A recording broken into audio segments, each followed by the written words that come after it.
Dumating sa City of Love ang isa sa mga inaabangan at sinusundang online heartthrob ngayon na si Dre Pulmones.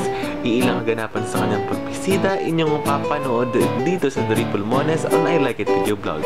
Ayan guys, let's all welcome Dre Pulmones! Hi, kamusta?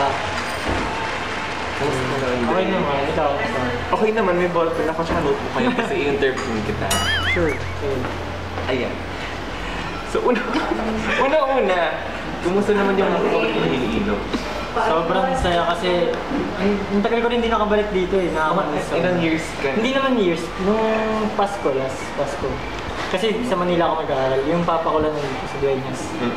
So, yun. Marami na nagbago din ba? Sobrang. Dahil marami nagbago, ano masasabi mo dun sa ano yung kay Dredon tsaka may Horada? Ay, wala mo. Ay naku, hindi huwag na tayo mag-comment dun kasi okay na tayo ngayon. Okay na rin sa buhay-buhay. Huwag mo mag-join dun. And so ano naman yung masasabi mo sa Iloilo ngayon? Kasi di ba, yun nga, maraming nagbago. So parang, ano yung mga ginawawala ako. Pero patuloy mo lang. Dahil taga-Iloilo yung father mo. So, alam mo, hangang-hanga ako sa'yo kasi pinagbigyan mo yung mga taga-support mo dito sa Iloilo na mag-GD. Kasi usually, pag taga-Iloilo ka, siyempre, pag bibigyan ko pa sa nakita naman nila ako dito. Pero ikaw, tinupad mo ka ng mga dream na makasama ko. Wow, dream talaga. Gaya ko, gaya ni RG. So, kasama sa interview. Ayun, so, kamusta yung GP mo kanina? Sobrang saya. Hindi ko expected na ganun yung mga pupunta kahit sobrang late ako. Iyang-iya nga ako. Kasi ang layo pa na pinanggalingan namin, di ba, Dueñas pa. So, yun. It only shows na sabik talaga sila makita in person. Hindi ba naman talaga pag in person, di ba? Kasi dati yung isang kaibigan ko naman dyan, sa person, sa picture, ganda. Pero sa person, Shaka. Ano masabi mo doon sa GT? Anong memorable? Ayun, kasi hindi ka naman talaga expected. Tapos, di ba, anong oras na? Umabol pa rin. 5:30, di ba? 5:30 usapan, pero di ba, ang aga nila pumunta. Tapos ako dumating ako mga 6:30, pero andun pa rin sila nag-iintay. So yun, sobrang nakakatabahan ng puso. And worth the wait kasi talagang inisa-isa mo sila. Oo naman siya. May ano ka ba doon? May parang, yung parang hindi mo malilimutan sa nangyari kanina. Halos lahat naman kasi hindi ko makakalimutan kasi di ba, hindi naman ako, first time ko nag-GT dito sa Iloilo. So, ganun na, sobrang talagang. Ba't ganun? Pag nag-GT ka, maraming pumupunta. Nag-GT ako last time. Kami nila Matsuki ni RJ tsaka naman. Nandun ako, hindi mo makakita doon? Hindi kasi daming tao. Yung problema lang, hindi naman kami kilala. Hindi kami kilala. May lumapit, makaupo kami sa table, sabi, pwede mo tanong, dapat na siya may camera. Kaya akala namin picture na. Tapos sabi, pwede mo picture doon. Kami yung photographer. Kaya hindi na kami nag-GT doon. At ayun sa akin. Next time. Sama ko. Talaga. Niya kasi ako ni. Ayun no, nawawala ako kahit may copy. Di ba kasi dating na din? Di ba? Grabe. Sana sumagot ka. Ayan. Sorry. Paano ba nagsimula si Dre? Kasi, di ba sa dinabi namin ng mga sikat ngayon sa Facebook, sa YouTube. Iilan lang talaga yung napapansin, iilan din yung mga pumipilit na nag-aano pero wali pa rin. Ikaw yung impact mo sa mga tao parang blanga, di ba? Oo. Parang hindi mo na kaya ipilit yung sarili. Sa akin kasi sa akin hindi ko naman iniisip yung mga fan na gano'n. Hindi ko sila tinuturing na fan. Tinuturing ko sila yung mga kaibigan. Kasi pag gano'n, parang ang pangit tignan.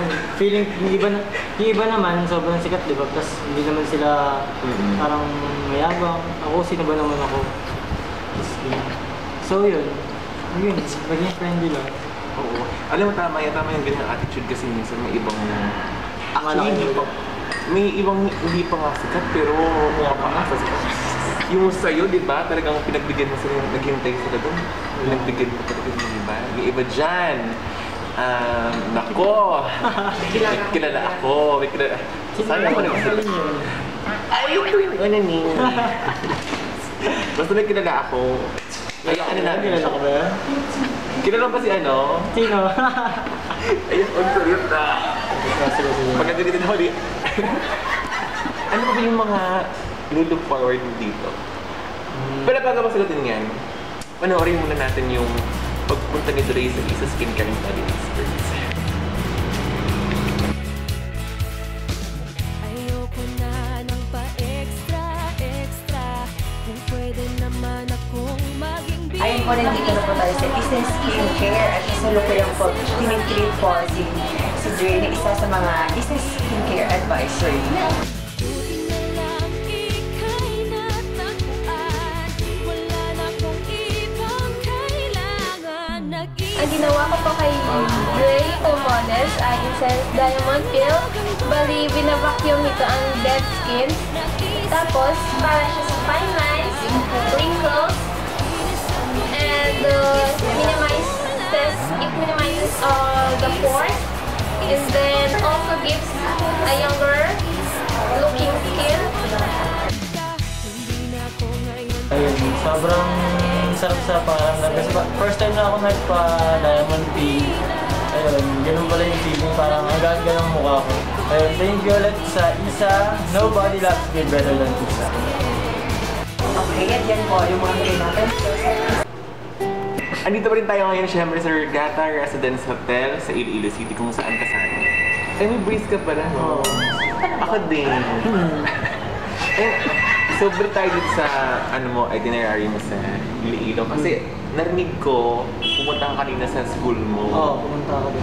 Bumisita ako dun kasi second year high school dun ako hindi. Sa Manila talaga ako lumaki.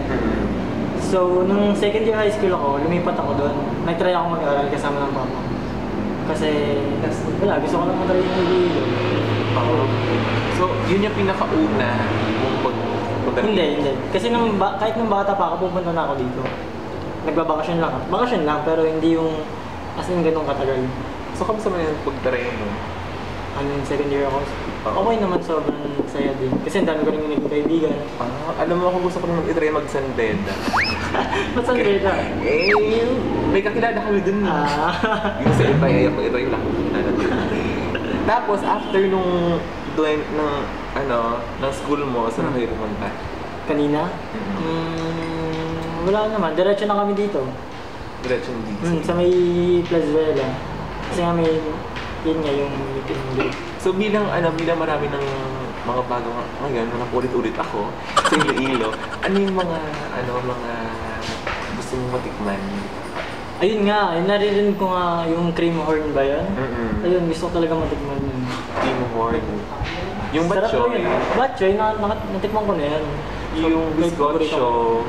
Sa Bizcocho House ba yun? Oo. Yung candle with Matsuki. Ano ba yun? Hindi ko kasi siya. Candle.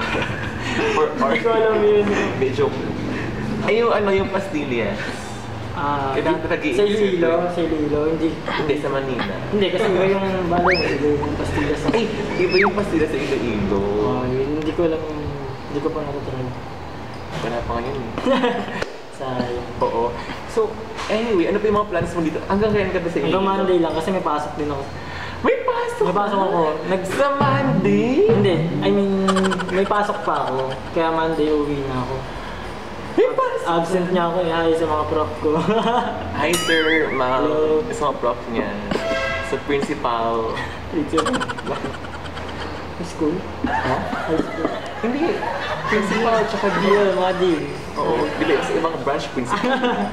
Anyway, ano yung plans mo pa? Ayun, sana makapag-explore pa ako bago... Sa Esplanade. Ayun, maganda daw doon. Oo, Malapit ba sa Plazuela yan?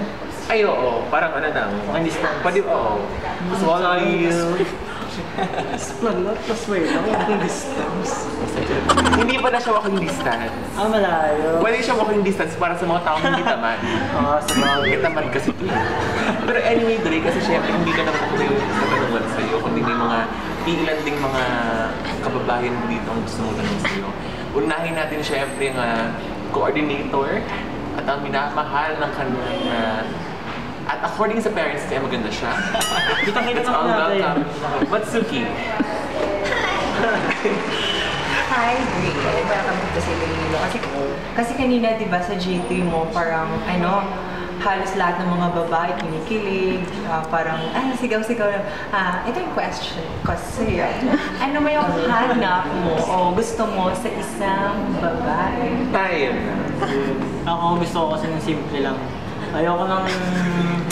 Ayan, parang ganyan, di ba? Di ba yung tanong babae? Ay. Ayun, simple lang. Saka hindi maarte. Tsaka Red lips. Mga naka-Mickey Mouse. Yun ang hindi. Ayun, simple lang. Tsaka hindi maarte. Nakasakay sa trip ko. Ayun. Kasi makulit din ako eh. Sa una lang ako mahiyaan. Ayan, sexy, simple, sexy? at maganda. Ayan, yan yung hinahanap ni Dre. Kaya kung sino man mga katingian na ganyan, mag-audition. Thank you, Dre. Ayan. At syempre, mga kasama natin. Ay, hi Mariposa. Ayan, mga kasama natin syempre. Si Ka. RG Zervita na magtatanong din syempre kay Dapat mo. Ayan, huwag naman masyado. Makikita ka naman kasi puti yung background. Okay, great. Ito. Hi, Dre. Again, welcome to Iloilo. Ay, ganimo. Ganimo. Ayan, etong tanong ko sa'yo. Since narinig ko na solo artist ka na ngayon, at alam naman natin na sa Manila merong maraming solo artists.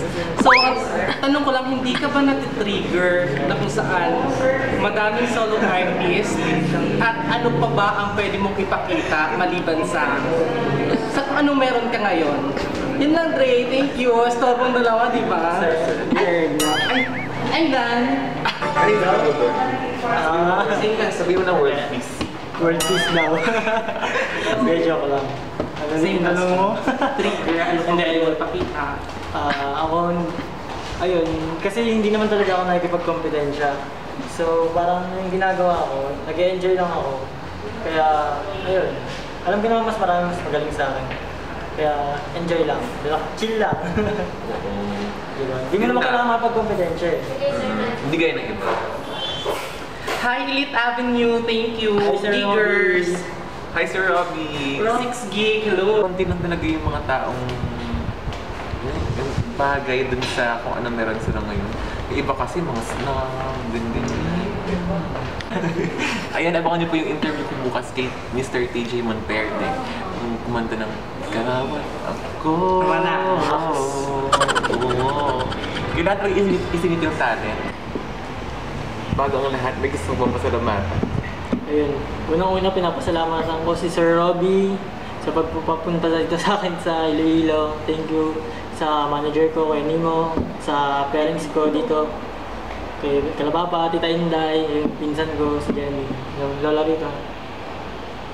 Ayan, ako rin gusto mo magpasalamat kay Sir Robbie, kay, Kuya Nimo. Kuya Nimo, nahanap ka ng Dory. Ayan, gusto mo salamatan. Okay. Joke lang yun. Kuya Nimo. Ay, nakamagalit siya sa akin. Gusto mong pasalamat sa I Like It Events Plus, Isa Skin and Body Expert sa Lebanese, Cafe Laguna, Figueroa, Ma'am Jani Silopo, QSF International Bandari, Spa, Stress Out My Shoes, Reganda Residence Hotel. Ayan, maraming salamat. Thank you rin sa mag-invite. Ayan, so maraming salamat para sa pagsama sa amin ngayon with Mr. Dre Pulmon. Thank you. Thank you po.